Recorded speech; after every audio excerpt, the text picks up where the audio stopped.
welcome back to my channel. It's your girl Sharon, aka the Melanin Nostalgic Runner, and we are back for another episode of The Real Housewives of Salt Lake City. And this is season 6, and this is episode 16. It's called The Sister of Salt, a Greek Tragedy.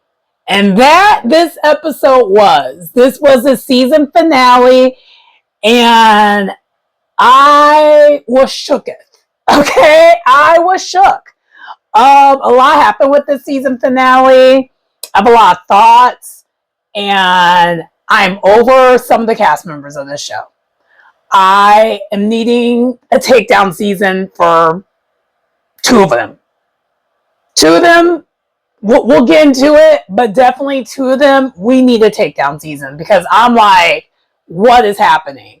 Like, I thought the way with the season finale, I thought it was going to go one way, and it was going in the right direction, and then it went to hell so quickly. And the fact that some of these women are spewing out some of the accusations that they're spewing out, but seeing how they were looking, oh yeah, we're going to key. We're going to get into it, and then we're going to get to the finale. And really, I will say this, which was kind of odd. We got, like, the rest of the episode wasn't really given anything until we got to the plot. Okay? The plot, which was the play itself, which I didn't realize the play was going to be the play, but that play was a read. Okay? That was a read of all reads. If I saw a play and realized and didn't know that play was like, am I getting read this whole entire time during the play? What is this? I know I'm skipping ahead a little bit, but like, that is what gagged me. Okay, I was gagged. I was like, what? Now you reading me and I'm watching a performance. I'm being read the whole entire time, and the hit dog, which is me, is hollering over and over and over again. And then for some of the women, it just went over their head. I was like, wow. Well, we'll get into it. But before we get into that, yes, the hair is different. For those who've been on my channel for a while, y'all already know I like to do a lot of braids and stuff like that in my hair, and I'm just taking a break. I need a serious break from it. Moving forward, I'm going to try to, I'm actually going to finally get it trimmed. I professionally trimmed. That's the main thing, because I've been doing it myself really since the pandemic, and I really never got away from it. And I think it's time. I gotta have a professional look at it, because I can just tell between split ends and the not perimenopause, like, I'm not officially perimenopausal, but like child is giving, it's there. Because the hormones are not telling the people that, but it's like, yeah, the signs are there. The hair is kind of crazy right now. And so I think I just need to, get that checked. What else do we want to talk about before we get into the show? Because again, I have a lot of thoughts. This is good. Sorry, I'm going to give you a warning. You already know this is going to be a long video. A lot happened here. Oh, the other thing, my skin. Okay, it looks a little different right now because I just did like a serious moisturizing thing, so it's looking extra shiny. But that's why. And yeah. What else do we want to get into? Let's get into the show. I ain't gonna hold you, because I got a lot of thoughts, so I don't want to make this video longer than it needs to be. So let's get right into it. So we start off with it's the next morning, pretty much the final day. And Mary wakes up, and, she's talking to Meredith, and like they're just getting their coffee. They're in their pajamas and stuff like that. And Angie approaches them like, oh my gosh. We see that her lip, after her accident that she had, her lip, it took a while for her lip to actually be swelled up. It is now. So she has a little bit of a bruise on her lip, and so we see that, and then we find out that I think it was really the first day they were on the trip. They had this lady by the name of Stella. She's a playwright. Basically, get the tea on what's going on with all the women for us to see this play that we're going to see at the very end. A Greek inspired play. So basically, the way they do plays like the old school way of doing plays. We're going to see it. Which honestly, I'm kind of excited about that. Oh, and side note, that's the other thing I forgot to mention. For those who are new to the channel, you might see some movement here. My cat, Whisper, my partner in crime, right next to me. She's always next to me. So, and if you notice here, I have a mirror here. So that's what you're seeing. If you just randomly see something moving, I promise, I hope my place ain't haunted. But if it is, hopefully some good spirits and it's my ancestors who have my back. But anyway, that's what we're seeing here. So I just kind of wanted to give you all a warning if you're confused, like, why is there all this movement? My cat. Whisper be always up in the videos. That's just her. Anyway, so all the women are kind of talking to her. We see this like cut scene of all the women talking to her. And Lisa Barlow's talking to her was cracking me up because she was trying to guess this lady's zodiac sign. And she basically named all the zodiac signs. And then the lady, and then she finally had asked the lady which one it was. And of course, it was the one she didn't name, which was Pisces. I was like, and Lisa's like, I'm a Sagittarius. Are you a Sagittarius too? Wait, are you an Aries? Are you a Scorpio? Are you like every single one? It's just like, I knew it. As soon as she said Pisces, she's like, I knew it. And so basically the assignment was when they were talking to Stella is to talk about how they view themselves and then how they view all the different, like all the different women. I'm not sure if all the women really mentioned everyone or if it was specific people. They didn't get into really the crux of that because again, this was a cut scene. So we only saw a little bit of it. Anyway, from there, then we see bad weather. They're commiserating. And, well, no.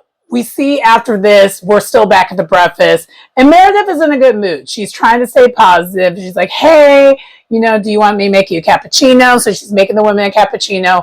And Bronwyn's kind of just giving the stink look of what is going on with her mood. Because she went from panicking, I guess, really 6 hours ago to now being in a good mood. And we actually see another cutscene where Mary, Bronwyn, and Meredith are talking like at 1 something in the morning, and she is just trying to console them on what's going on. And I'm confused here because there's a lot of things that I feel like we're going to find out the reunion that we're going to get some answers for. So side note, I think this reunion is actually going to be a really good reunion, which is a change for Salt Lake because the reunions have not been that great, but their seasons have been amazing. So I think because this season was just kind of okay for their standards, not Housewives standards, their standards, this season has been okay. I feel like the reunion is going to be really, really good because the way this finale ended, I had so many questions and I'm just like, my head was spinning, okay? Like, it was really good. I actually want to go back and watch it again after I do this review to see if I missed anything. Because you already know, when I try to talk to you guys, I usually try to do it from first time thoughts. I don't really want to revisit it. And my mind changes, of course, after watching a couple of times or seeing more context to things. But I like to give you all the first reaction, like my first thoughts of why I see things. Anyway, so we see this, and Meredith is just kind of consoling them. She says she feels cornered. She feels a certain way. And I feel like from Meredith's standpoint, I feel like she really was. So I think there's a couple things going on. I think this is semantics where we have some of the women playing housewife and some of the women actually thinking they're friends, and a little bit of both. I think in Meredith's case, she's doing a little bit of both. I think she thinks some of these women are her friends, which we find out later on. She finds out later on they're not. But I also think at the same time, she's playing the housewife game at the same time. And typically on these shows, you got to pick one and that's it. It's really hard to do both. And I think she found out the hard way, you can't really do both. And I think Mary's coming from a good place for the most part. I was sighing her at the end of this episode, though. I was sighing her because now I'm just kind of like, I don't even know anymore. Bronwyn is playing housewife. She does not have loyalty to anyone. I don't care what anyone says. We've seen the signs since last season, and it is really being a thing this time around. I think what happened with her and Lisa really broke her, and now she don't trust any of these women. And so now she's just playing housewife. I think that's what we're seeing. Now, can we blame her for that? It depends on what you expect from her. Do you want her to be the new villain of the show? If you want her to be the new villain of the show, she's doing her job well. But if you want to really find her likable, that's kind of problematic, right? Right. So basically, after this cutscene and after Bronwyn kind of sharing her POV of like, what is going on with Meredith? Why all of a sudden she's in a great mood after she was literally freaking out 6 hours ago? Then more happens with this, where we then see that Bronwyn goes to console Mary. Now, when I'm watching her consoling Mary, I don't like it. I don't like it. I don't trust it all the way. And that's the problem with me with Bronwyn. I don't trust her. Yeah. We'll talk a little bit more. So, more about that. Mary is basically just saying, just be transparent. Just be yourself. Mary, I think, really is not playing the housewife game, but she is at the same time.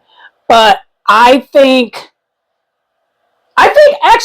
think Mary is playing the housewife game. I think Mary is actually being fully transparent, but it's coming off problematic because in real life, would you air out some of the things that she's airing out? No. But I think Mary does not know how to do anything else other than be herself. And so that's what we're seeing from Mary. So she's basically pretending these cameras aren't there and, basically doing that. Whereas most people on these shows would never do that. And so I think that's where we're seeing the problem here. And why I was kind of side-eyeing her. I was looking at her, but I was like, oh yeah, I forgot though. But that's just Mary though. She's just going to say it. She doesn't care about the cameras or whatever.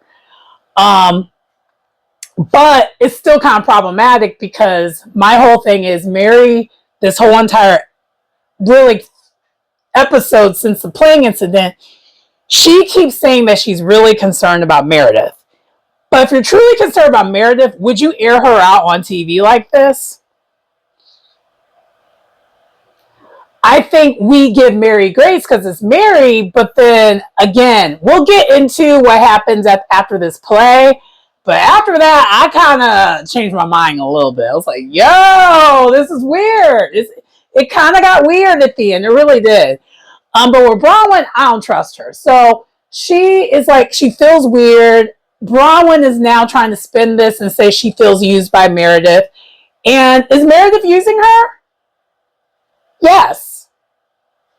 I believe Meredith is using her, but Bronwyn, this is what my problem is with Bronwyn. She likes to play the villain and the victim at the same time. You're using Meredith. You are using Meredith as well. You are contributing to this pile-on. You went from piling on Brittany to now you're piling on Meredith. Like you switch focuses. To me, that's what I'm seeing here. Because my whole thing is, if you feel a certain way about what Meredith is doing, just don't do it. You don't have to give her information. You don't have to even console Mary about that. You can just keep it to yourself.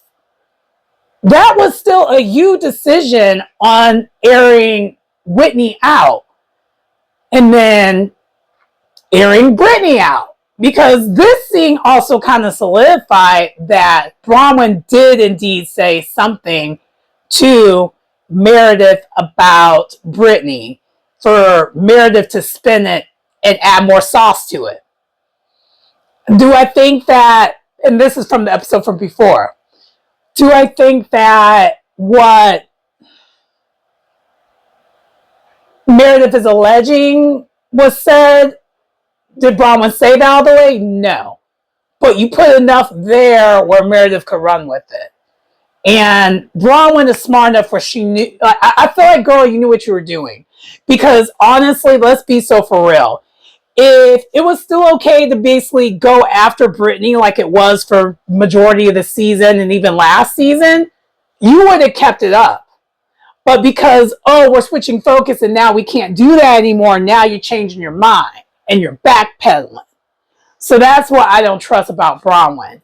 And now you're trying to make it seem like Meredith's a problem, but you didn't have to do what you did.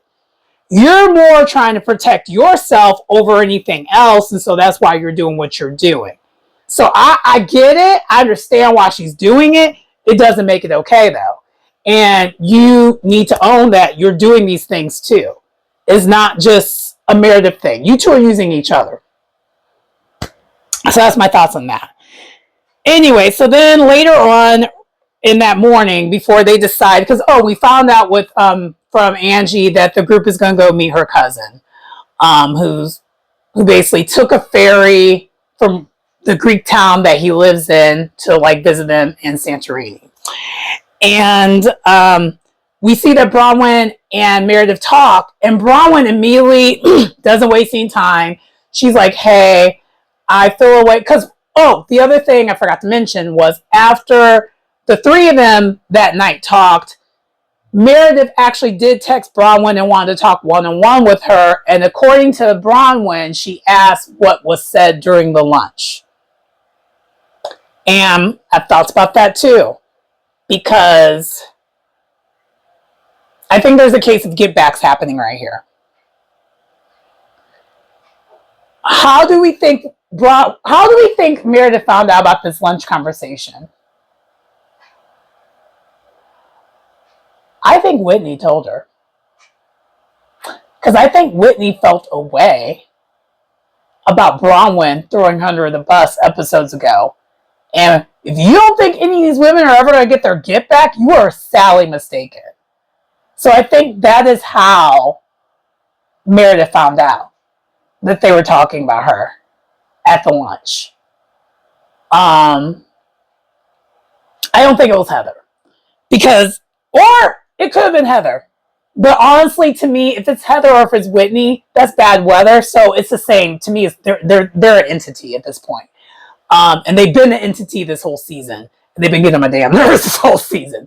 But, yeah. So I think that's how that happened.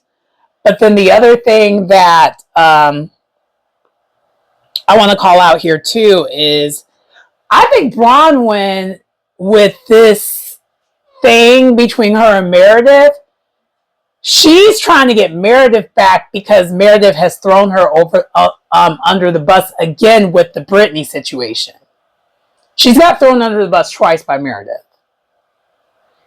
But if you've seen the whole history of this show, Meredith has done this to Monica. Meredith has done this to all the new girls. They think that they're talking to her of confidence, but then she throws them under the bus. But there's no proof that she threw them under the bus because she kind of did this. So I think all that is going on at the same time. So no one's really right and no one's really wrong in this. Actually, everybody's wrong, but no one's right. Everyone's wrong. Nobody's really right. Okay. So Meredith, so now you know the context. Meredith and Bronwyn are talking. Bronwyn's like, hey, I felt kind of weird that you're asking me about what was talked about at lunch. That's kind of funny to me. Which another side note of a theory of why I feel like Bronwyn feels away, because Bronwyn, unprovoked, spilled some tea about the Seth situation. And everyone else came from more of a talk of concern, and Bronwyn came from a talk of messiness. But she tried to mask it as concern. Which, side note, one of the play people for this play, they literally read her and said that as Bronwyn to a court. I was like, ooh. Anyway.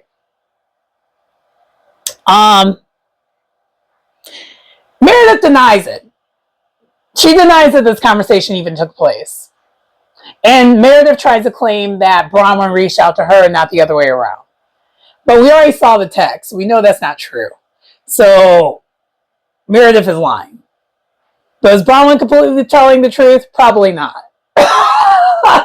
Like, at this point, you always got to realize there's three sides to every story. It's Bronwyn's side, Meredith's side, and the truth. It's somewhere in the middle here. Anyway, so Bronwyn explodes on her and goes all the way off on her and clears her because she just feels like she's being used, which she was being used. I'm sorry.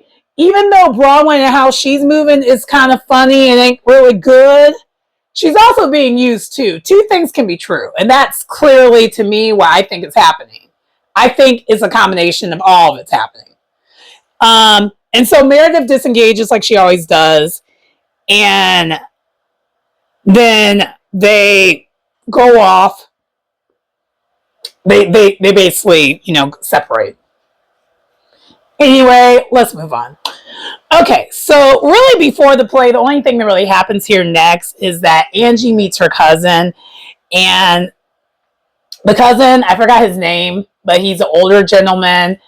And he is loving the girlies. And so, like, he's sitting next to, I think, Lisa, and I think Whitney on the other side. He's like, ladies, like it's giving that. And as they're about to leave to go see the cousin, so before they're on the bus or a Sprinter van or whatever, Whitney is complaining about how what Meredith's mood is right now, because Meredith is not in a good mood anymore. And I'm sorry, but in this context, it doesn't make sense why Whitney's complaining, because us as the audience, we know why she's not in a good mood anymore. Actually, it's very valid why she wouldn't be in a good mood anymore. But I just kind of wanted to point that out, because it's like, why is Bad Weather so obsessed with what Meredith is doing? It's like, honestly, with Bad Weather, they went from being obsessed with Lisa to now they're being obsessed with Meredith. And it's weird. It's extremely weird. Anyway, so then they basically finally do arrive where they're meeting them at. And of course, you already know all these Greek towns and places they're at, there's stairs, so they have to walk downstairs. Why did Angie almost bust her behind and fell again? She almost got in another accident. I was like, oh my gosh. Angie is like Weekend at Bernie's, but in real life, and very much alive. I'm just like, how is she so accident? I cannot with her. I feel like she just needs to have like a giant bubble, and just like a giant bubble for protection, and just float everywhere, because otherwise she's just a danger to herself. I don't understand it. I was like, oh my gosh, not again. But anyway, after the pleasantries, we actually get more history on Angie's family, and the ladies hear it, and it's actually really beautiful and touching, because this cousin is her dad's, so her cousin, this is her first cousin. So this is like her dad's brother's son. So basically his cousin knows the story of how they ended up being in Salt Lake. And we find out the reason why they ended up in Salt Lake, because of the war and everything. And it's crazy that we're talking about the war, considering what's happening in this world right now. Yikes. But I digress. So we find out they ended up selling at Salt Lake because of the mines that were there.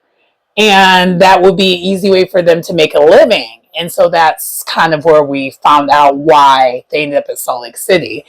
And apparently there must be a decent Greek population there. Let me know in the comments for those who maybe live in Salt Lake. Maybe that's a thing, but it sounds like that might be the case. So anyway, and the other thing we find out is that Angie, to this day, doesn't really know much about her mom's side of the family.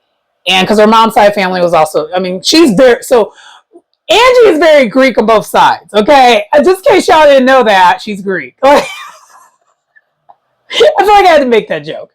But she doesn't really know much about it, but we get more of a story of why her mom ended up going down the path she went down, because, her mom died when she was young of alcoholism. And she was probably had PTSD from what happened. most likely, from what I gathered based off of how she was telling, how they were telling the story of, so, because all, sorry, all Angie knows is that her mom, in order to escape to the United States, was hiding in this bunker, but they had to be quiet or else they were going to get killed. Basically, the people, because I don't know if I could say this on YouTube or not, the World War II, okay? Like, y'all know who I'm talking about when I say the people, and we're talking about World War II. And looking for, anyway. So apparently they were hiding so they wouldn't get sent away, killed, or sorry, get unalived, in order to be able to escape. And I'm just kind of like, that would do something to someone. And the way Angie told it, her mom never really recovered from that situation. But she's hoping next time she's there, she could bring, like, she could do the family trip. So like Alexia will be there, and not Alexia, Electra will be there, and they can actually go and like see the mom side of the family. Cause it sounds like the cousin knows where the mom side of the family lives and stuff. So, they must be all from the same town, I guess. Anyway, so then from there, they head back, and on the way back, we hear Meredith in the background. I was like, I don't even know why we were there. I was like, so as much as I've been like, I don't really want to have Meredith's back, but the way the women are doing Team Too Much is making me have Meredith's back. But then this type of thing happens again. I'm like, okay, the women are right. What are you doing? Like, why would you say that? Like, that was kind of rude. Like, we know what type of trip this is for Angie, which is why, if you notice, even in this episode, Angie was like being the least messy. She is staying out of all this stuff for the most part. She has been staying out of all of it because she's like, that is not the purpose of this trip for her, was for really the women to really get to know her and her heritage. And like, this is not vacation for her. This is a little bit more of her. This is her grounding herself. Like, I feel like I could never imagine if I had a girls trip, and this is an example. If I had a girls trip to Sedona, because Sedona for me is similar to, like, besides Alabama when I see my family, Sedona's another one of those places for me where I feel like at peace and zen and all that. I would hate for someone to come up to me and was like, this is a waste of time. Why are we here? I would want to punch them in the face. Like, to be honest with you. Like, okay, now my zenness is done. Like, you just killed my groundingness. Like, why are you being a Debbie Downer? So I wrote in my notes, she was being a Debbie Downer because she definitely was.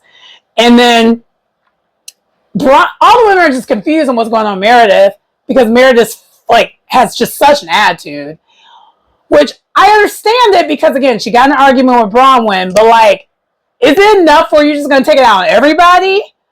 No, not really, but whatever. And so Bronwyn basically just tells everyone what happened, and then they just basically do the fight all over again in front of everybody. And again, this is kind of, so I have thoughts on that, and I just don't think Bronwyn's coming from a good place when it comes to this. Like, Bronwyn is not her friend. We already know that. Bronwyn is loyal to no one, which is hilarious that the play read her down and said all the things I've been saying about Bronwyn so far. That's literally what they said about her. Neither here nor there. But anyway, let's actually get to this play, because this was entertaining to me.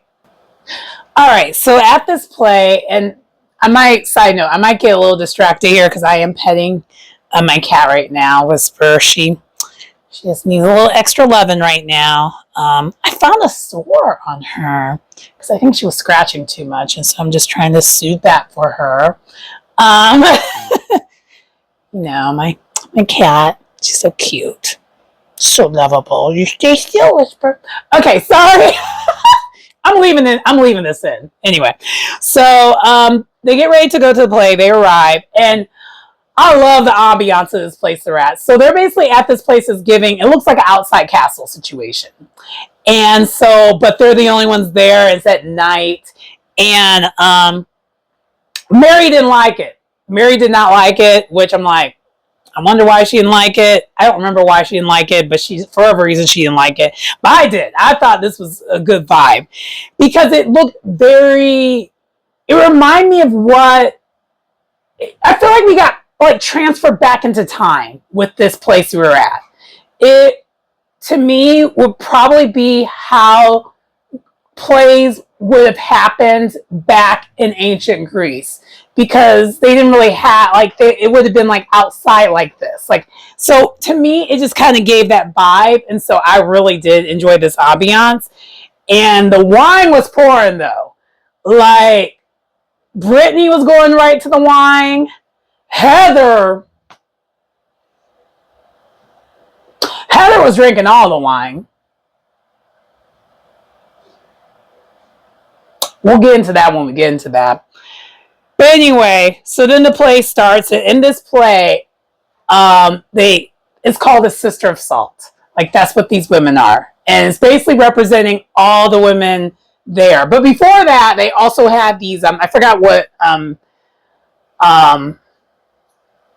Angie calls them, but it was like a scarf situation. And so the scarves were matching the women who were doing the play. And so each scarf represented one of them. And so first we have Mary. She reads the hell out of Heather. And what annoys me about she getting read down, Heather getting read down, she took no accountability for it later on. She didn't answer to any of it, which actually makes Mary's read correct. So Mary read her down, was basically saying that, we never get into your business. Anytime we do try to get into your business, you laugh it off, you deflect, you are the queen. Basically, she's the queen deflection. And she is.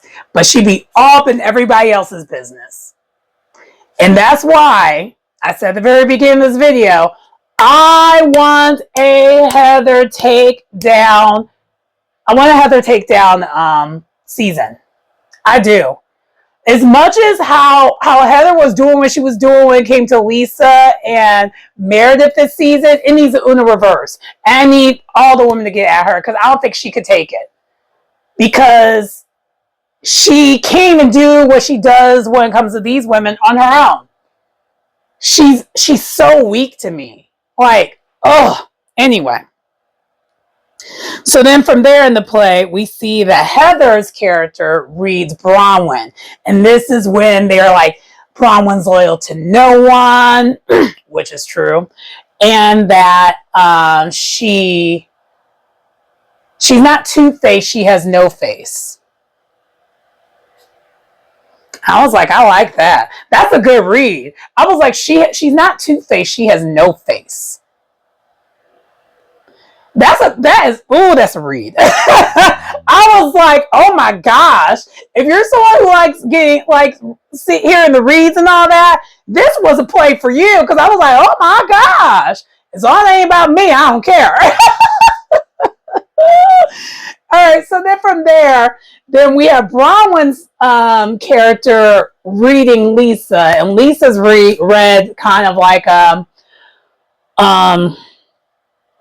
she masks things with her materialism, and which is true, and basically kind of just calling her out for being like lacking depth is really what happened there. And the thing is, as they're watching this, the women are reacting and they're like mortified because they're getting read the hell down. And then from there, Lisa reads Angie. And basically with Angie's read wasn't that bad. It was basically just saying how she's always in competition she tries one up Lisa, which that is true. And they also talk about how her mouth is lethal, which is also true. Angie's mouth is lethal as hell. It's like Jesus. Like, she has one of the most lethalest mouths on this show. she's a snowflake for a reason. She could read a girl down. And then from there we have Angie, and she reads Brittany and basically calls her out for being a bad mom and all that.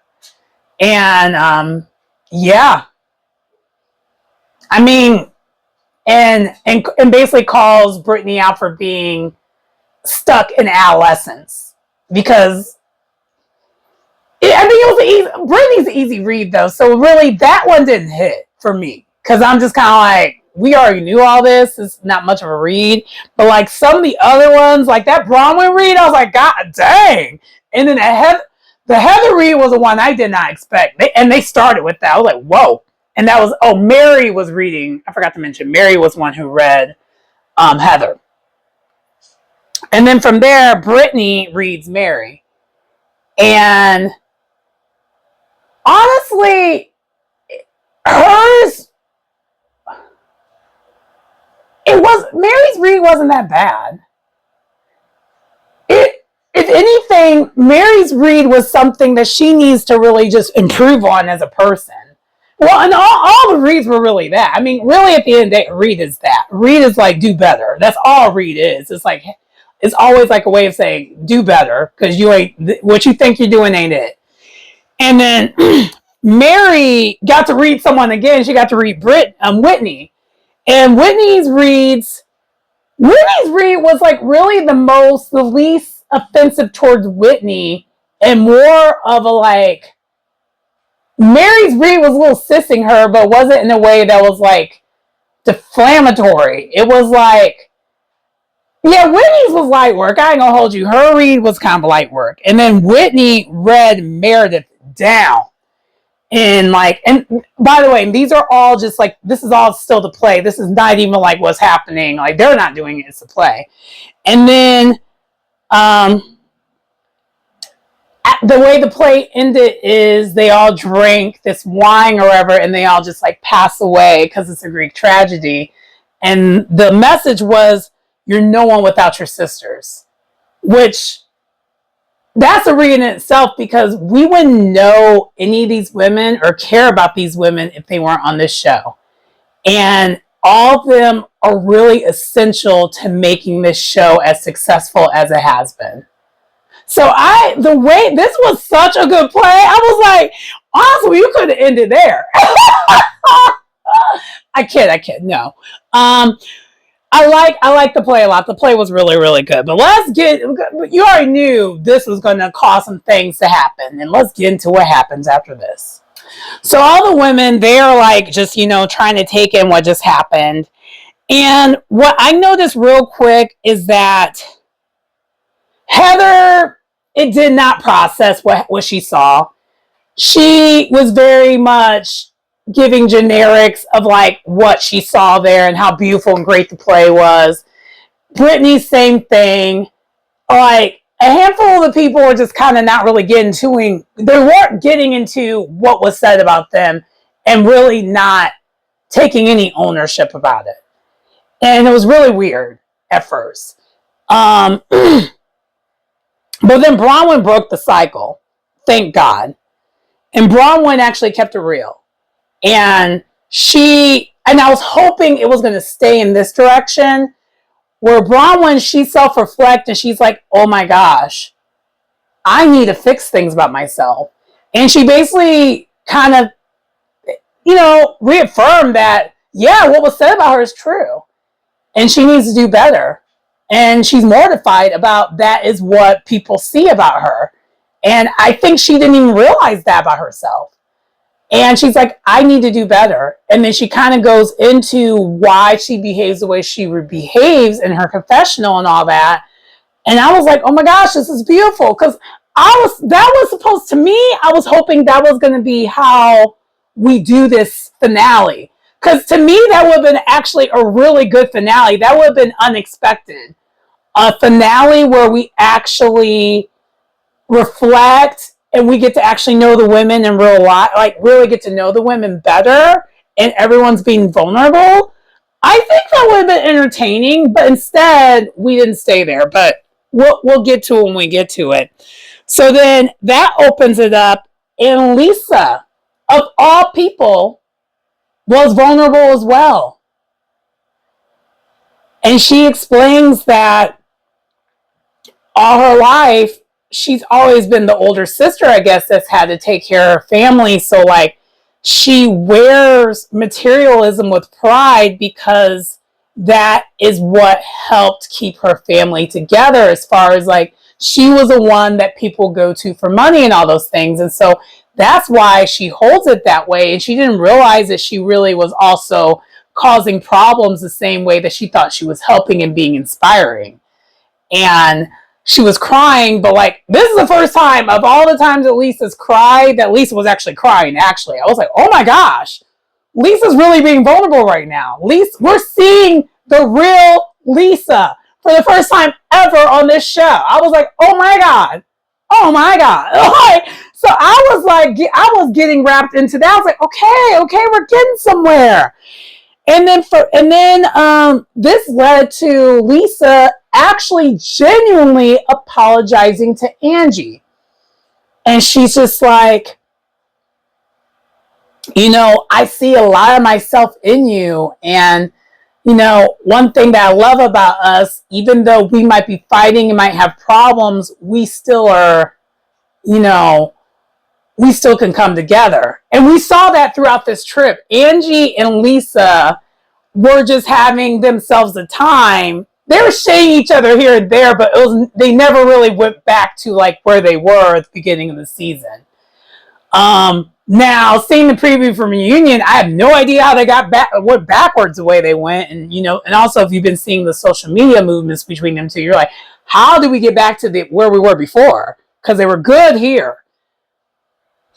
But you know how sometimes when we watch a show, it re-evokes emotions. So maybe that's what happened there. But anyway.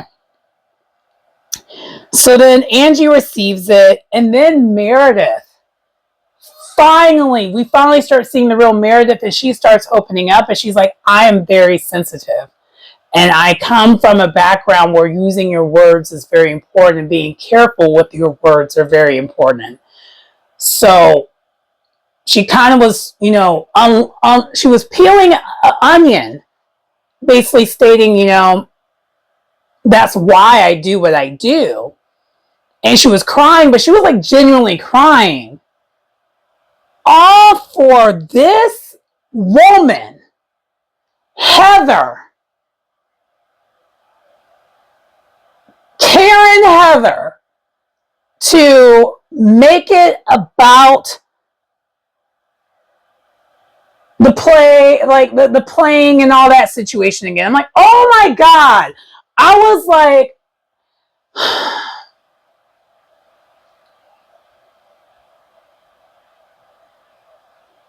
and by the way, when Heather's doing all this is Heather.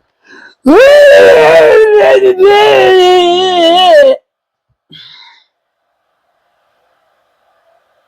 I'm like, you and your cousin were literally calling out Meredith for having the erratic behavior, and you're accusing her of possibly being on some substances when you are obviously hammered on camera, not reading the room, and not giving her the space to be vulnerable, so maybe we can get a different version of Meredith. I'm sorry. I hate that what Heather did here. I'm on Meredith's side now. I'm kind of on Meredith's side a little bit now, because now I'm just like, okay, now this is literally Apollon. Like, it's when these housewives, I don't understand how these housewives don't realize this, but whenever housewives gang up on one person, and it really doesn't even matter what that one person did, for us as the viewers, now that we see that as Apollon, it negates what they did before. And now I'm just kind of like, I don't even care what Meredith did, because now you guys are all just, like, piling up on her when she literally was just being vulnerable and crying. And so now I'm just kind of like, okay, now we officially lost the plot. And so Meredith storms out, as she should, because that took a turn from hell. And Mary all of a sudden starts going off on the women. I think, and I don't know who she was directing it to, because she just kind of went off. She's like, what are we doing? Are we even friends? Like, why would you do, like, she kind of was like, why would we do that? Like, are we even friends? Why would you do something like this? And I think Mary was actually genuinely frustrated for like what Heather did there, but she didn't call her out single-handedly. She just was calling them all out on their behavior. But I really wish, Mary, I'm speaking directly to you, you need to put a name on it. You should have called out Heather and Britt and Whitney. Because, side note, when Heather started doing it, Whitney piled on with her, of course, because bad weather needed bad weather. And it's just kind of like, and so then from there, we went from that to then Mary just like kind of going off about how we're actually, she's like, I'm genuinely concerned about Meredith. And like, I think that's what Mary's frustration was, because she actually is really concerned about Meredith. But like, because of how Heather and Whitney handled it, Meredith ain't gonna receive it now. I wouldn't. You just piled up on me when I was trying to be vulnerable. Now I'm back. Now I put that onion back on. Like, I was trying to peel later, but the layered child. We're gonna put the onion back in the refrigerator. Like, what are we doing? Like, so like Mary was frustrated, and then Mary just keeps like going off about like how, you know, she really is concerned about Meredith. And but the thing is, now it just comes off icky. And now I'm sighing you, Mary, because I'm just like, you already know that this went. It was very clear when we saw what Heather and Whitney did. This is off the rails now. So there's no talking to her about you feeling concerned for her. But Mary continues on with saying she's concerned. And all the women started saying this now. And now it's getting, and Mary says it, Whitney says it, which now doesn't feel genuine anymore. And then Bronwyn says it too. Again, also doesn't feel genuine anymore. And it's sad because I think Mary really does mean what she's saying, but the other women that are like co-signing with you don't mean what they're saying. And it's giving, okay, this is a Meredith intervention now?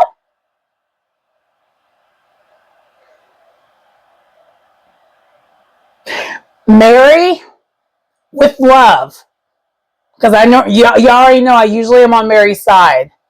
You're projecting very badly right now. I know why. So that's why I'm giving you grace. But this was icky. This whole thing was icky. And I went from thinking, oh my gosh, we're going to have a great season finale, to like, oh my gosh, we have something to talk about, but I don't know if this is great. I was actually really angry at the end watching this. I was so upset. And I'm not a Meredith stan. Child, y'all, anyone who has watched my reviews or anyone who knows me, who has talked to me about Housewives, y'all already know I think Meredith is boring. I think Meredith should have been demoted to friend of like 2 seasons ago. Like, that's normally my view when it comes to Meredith. I'm not really trying to say I want her to lose her job, but I'm kind of like, she's kind of the boring one. Like, why is she here? And even this season, without all this extra stuff, we wouldn't be talking about her. You know what I mean? But because of what just happened here, now I'm on Meredith's side. Like, I wasn't, but now I am. Because I could never be on the side of a Heather and Whitney. When them two are bad weathering, especially sloshed bad weather, because that's what I saw there. They were both just hammered, especially Heather. That's what she was looking like the whole entire time, like the remaining time. She just had her wine. She was like looking crazy. Looking crazy. And so Meredith leaves again. She's like, okay. Oh yeah, because this is after they're basically all saying they're concerned. She's not buying it, and I wouldn't either. So she's like, I'm leaving. And Lisa had her back like a real sister. Like a real sister. And honestly, I was on Lisa's side too, because I was like, Lisa was just like, what are we doing? What the hell? Like, I never thought at the end of the season finale I would switch teams the way I did. I was like, dang, I ain't ish either. I'm a Bronwyn. I have no loyalty to any of these women, which I wouldn't because I don't know these people in real life, so I'm okay being a Bronwyn. I can be a Bronwyn because I don't know them. Bronwyn, you can't be that. You need to fix that kind of behavior because you know them.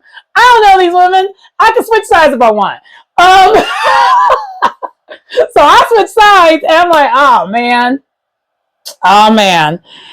And so then, yeah, Meredith and Lisa, they leave together. And Heather is like, the lead, like just being obnoxiously drunk. And I love that Lisa's just like, girl, who made you judge, jury, executioner? I really wish, I really hope Lisa chews her up at this reunion. I hope Lisa chews her up and spits her out.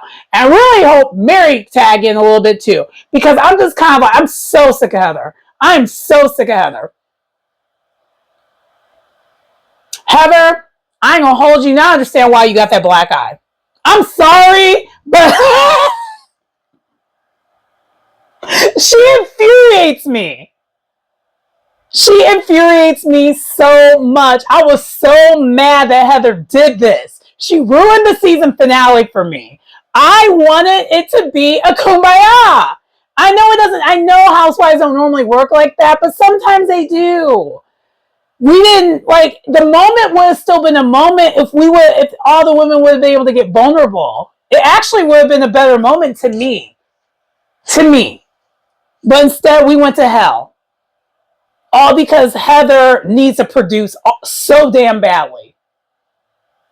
And yet we still don't know what's going on with her in real life. But you want everyone else to open up. Oh, and in the confessional, by the way, Heather had the audacity to try to say that she has like opened up and like basically showed her cervix to the world. I'm like, girl, you ain't shown nothing. You are such a liar. And you're very delusional. We know nothing about you. You lied for 2 seasons straight about how you even got that black eye. You were the most fake, phoniest housewife on this show.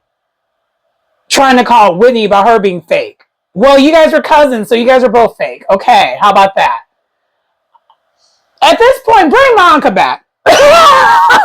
Bring Monica back. I need a Heather and Whitney takedown season. I'm done. I am so done with them too. I ain't gonna hold you. Yes, I'm sorry, but this season finale, the way it ended, I was so mad. But anyway, I told you it was gonna be a long video.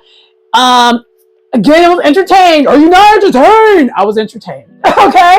But please like, comment, subscribe to the channel if you get anything out of the content. It's your girl Sharon, aka the Melanin Nostalgic Runner.